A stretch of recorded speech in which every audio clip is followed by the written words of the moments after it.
അടിച്ച് തള്ളു. കോൺസെൻട്രേഷൻ കളയാതെ എണീറ്റ് പോണേ. ഞാൻ അവിടെ ഉണ്ട്. മുളച്ച്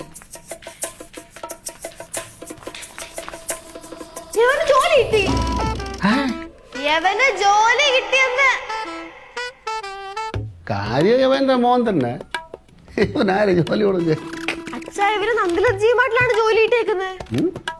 ആഹാ, അല്ലെങ്കിലും എന്റെ കൊച്ചു മിടുക്കനാ. അവന്റെ അച്ഛനെ പോലല്ല. ജോലി കിട്ടി മക്കളെ. പക്ഷേ അങ്ങനെ എവിടെയെങ്കിലും ഇല്ല മാമന് ജോലി കിട്ടിയത്. കേരളത്തില് നമ്പർ 1 ഗൃഹോപകരണ ശൃംഖലയായ നന്ദിലത്ത് ജിമാ.